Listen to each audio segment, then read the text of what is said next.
At some point in my life, I was broke. I mean, I was so broke that I couldn't do some things, and it was like really getting to me. I was down. I was just all shades of everything.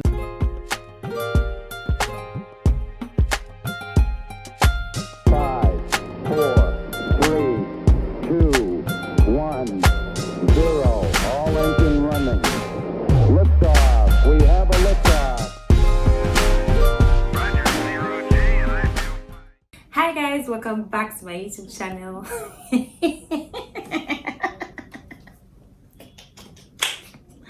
Oh my lord. Okay, so I have also joined the family of those that says, hi guys, welcome back to my YouTube channel. Oh god, what God cannot do does not exist. But do I like it? Yes, I love it, and I'm sure you're also happy to see my face here again. Thank you guys. I want to say thank you so much for coming through for me on my first YouTube video. I mean, the love was so much. I just want to say thank you. You guys, the engagement was massive. Thank you so much. Thank you for subscribing, for liking, for commenting, and also for sharing across all social media platforms. You guys have a place here in my heart. Thank you so much. Okay guys, the point of discussion that I want us to have today is how people and situations have inspired me in life. How people and situations have inspired me in life. This inspiration is what I have gathered from here, from there, from that, from this, and it has made me a better person, and it has also put me in a better position in life. So now let's get straight into it. But before we do that, I just want to say that let us try to see the kind of people that we listen to, or the kind of news that we listen to or that we hear, the things that we pay our attention to, the people that we call our role models. Let's try to make sure that they are like good people. We don't want to start getting information from different people. And funny thing is, the people that you actually pay attention to, or that you call your role models, or that you look up to, one way or the other, you tend to pick bits and bits and bits of these people, and you begin to act it out. You might not know, you might not notice, but imagine if you're listening to people that are going to lead you astray and stuff like that, but then you didn't know, you're going to tend to pick things from them, and you begin to act it out, and you factor your life around that. So let's be very careful of people that we also associate with. Thank you very much. So now let's get into the topic for today. So guys, I remember, 2020 there was COVID almost all through 2020 there was COVID. So but before the end of 2020, I had in plans that I want to have a mini studio in my house. I want to do this, I want to do that, which was actually a very good thing. I remember saying I wanted to buy a speaker. I remember saying I was going to buy a mini speaker. Anyways, I remember saying I was going to buy a mini mixer. I was going to buy 2 microphones where if I have a guest, I can speak to one, and my guest can also speak to the other. I remember even saying that I was going to buy a mini TV that's going to be like the background, and it's going to like project the title of my show at the point. But I didn't have money at that time, so I was trying to gather money. Not like I even gathered everything. I just gathered little, and before you knew it, so it was a plan for 2021. It was going to be one of my highlights of 2021, or like the major highlights of 2021. I really wanted to achieve this, but I was going about it the wrong way. I didn't have money, and I didn't want to me, it felt like I was starting little. I was starting small, right? But then I was just going about it the wrong way. And fast forward to I think last month, I can't remember when, that was watching Oluyosola Solutions video. That mama, I love her so much. Solutions mama, like PG will say. And Oluyosola Solutions video, this video, she was actually celebrating 100k subscriber on YouTube, and that is not a small win. That is actually a very, very big win.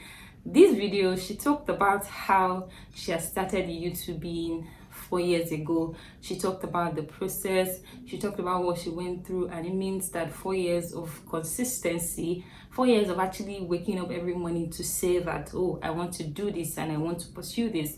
And she also mentioned that to other people that joined YouTube, it might not take them up to 4 years before they get 100k subscribers, and to others It might not even, it might be more than 4 years. It might take 10 years for some people to say they want to get 200k subscribers. And if she just wants to appreciate God and appreciate her fans, right?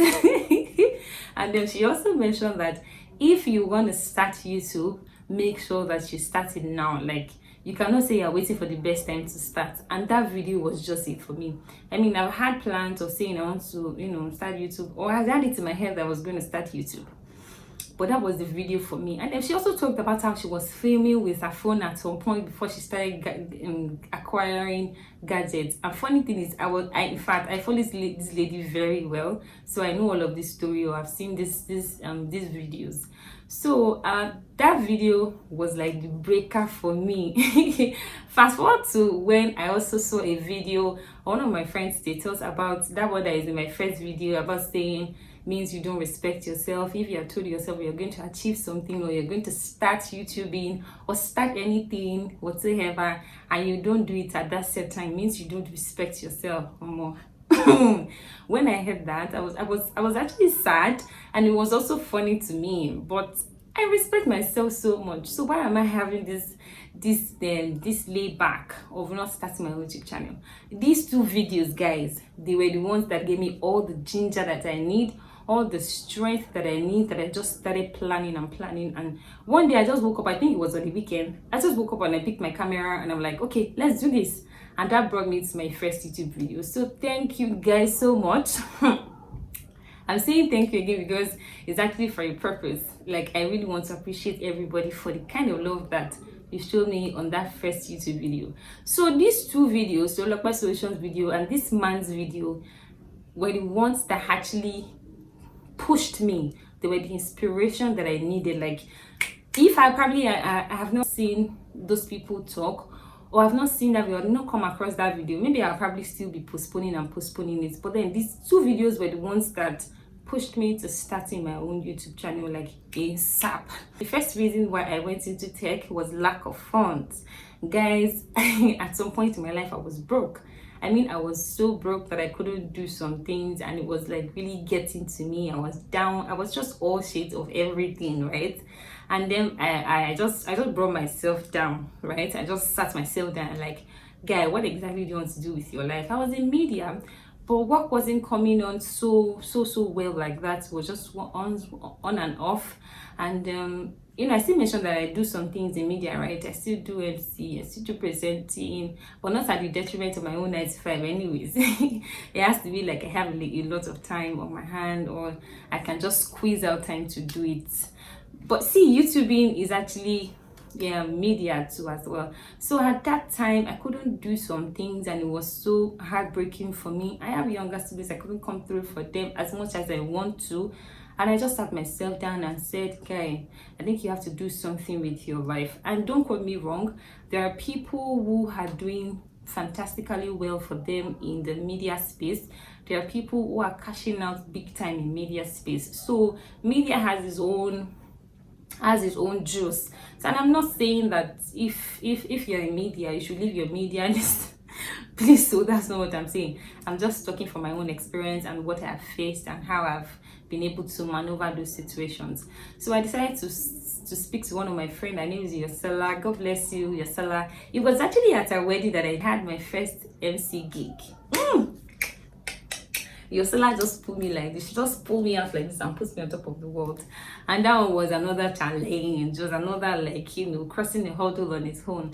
Thank you, Oluyosola. I went to meet Oluyosola because she's a front-end developer. I said, Oluyosola, please, I want to go into tech, but I didn't know what's up about it and all of that. I actually even didn't know that there are other courses in tech, or there are other fields in tech that you don't need to go into coding, or that doesn't need coding to do them. So she just said, and I said, oh, and I wanted to become a front-end developer. So I just started learning.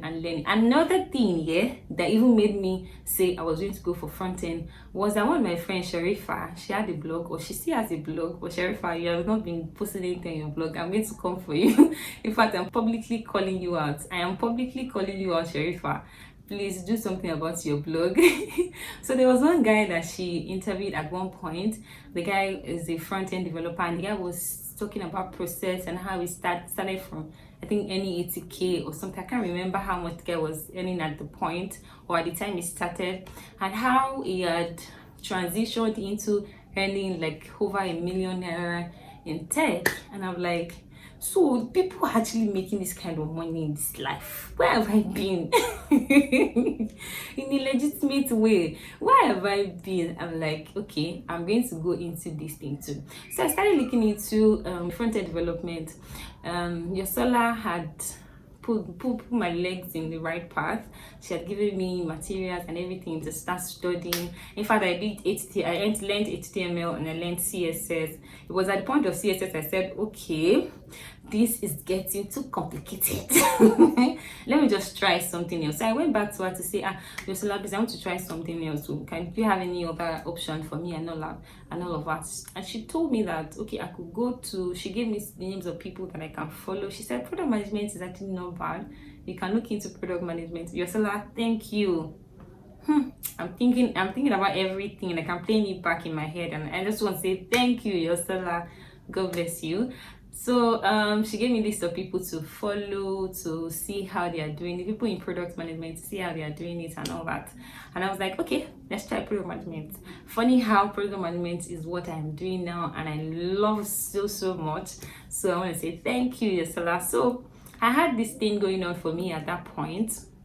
The lack of funds, the fact that I could not do some things for myself, I could not accomplish some things, was just weighed me down and made me to like re-strategize my life and say, okay, I want to venture into tech and I want to see what it holds for me. Not like I'm where I want to be, right? But then where I am right now is far better than where I was coming from. So I want to appreciate everybody that has, put in all of their best, everybody that has one way or the other helped me in this journey. I want to say thank you to you guys rock. All right, so that was one thing that made me venture into tech. And the second reason why I also ventured into tech was that Mowa, my friend, we were gisting at one time. Then she was now like that. She has a friend that relocated to the UK, and this person wanted to get a job so bad in the radio station, like in any radio station, and then they were just rejecting the guy. So at one point, one of the interviewers now told him, was so nice to actually tell him that it was because of his accent. I mean, he speaks like us. We Nigerians, we know ourselves. I mean, you see how I'm speaking. He speaks like us, and they said, oh, that's why they cannot give him the job, because the guy was actually very good, but then it's just the accent that gave him away. And when my friend was telling me about this story, I'm like, okay, this actually doesn't make any sense. So it just made me like re-strategize my life, and it made me actually take this tech thing so seriously. Like I was just like taking it so seriously. And now I have like a lot of people who are in the tech space, who are in Nigeria. It's a lot of my friends that are in Nigeria, and they are working for companies outside of Nigeria. So it means that even if I can conveniently do tech in Nigeria, it means that even when I go outside of Nigeria, I'll be making more than what I'm making right now. So it made me take this tech thing seriously. That was like the breaker for me. I just ran after in-demand skills, like skills that are like in demand all over the world, not just in Nigeria. In fact, I don't even think product management are paid well in Nigeria. Product managers rather are paid well in Nigeria. If you go out, in fact, all of the tech space or tech fields, I don't think they are doing well in Nigeria. But if you go outside of Nigeria, that's when you know that so there's actually money in this tech thing.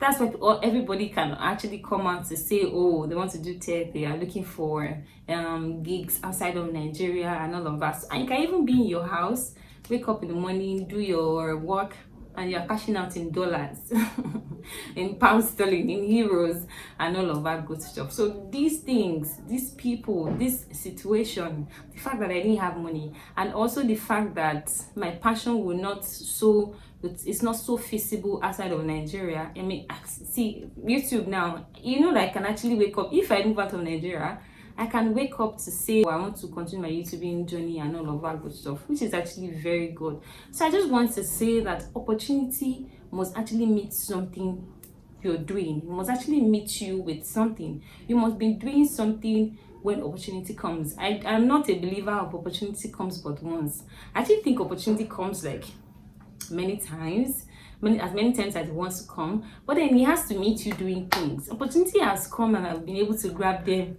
in, like, not even one particular opportunity, like different opportunities in different aspects of life. So you must be able and ready to grab that opportunity. It must meet something you're doing. It must meet you hardworking, doing something. So that being said, I actually want us to reach out to the people that have inspired us in one way or the other. Let's make their heads well. Let's tell them that we actually appreciate them and we love the fact that they've inspired us, and we just want to say thank you to them. And if you have also inspired yourself like I have done to myself, if you're like me, tell yourself thank you. So let me just do mine right now. Damlola Aswelmen Olaomi, I want to say thank you so much for being a very big inspiration to me. Thank you for coming through. Thank you for always pushing me to do the things that are going to benefit me, not just now, but in the future. And I just want to appreciate you. Thank you so much. So guys, I've come to the end of this video. If you liked what you heard, if it has blessed your soul in one way or the other, please make sure you subscribe, make sure you like, comment, and also share to your family and friends. Let them also enjoy from the benefits that you have also enjoyed right now. So guys, thank you. I love you. Till next time. Bye.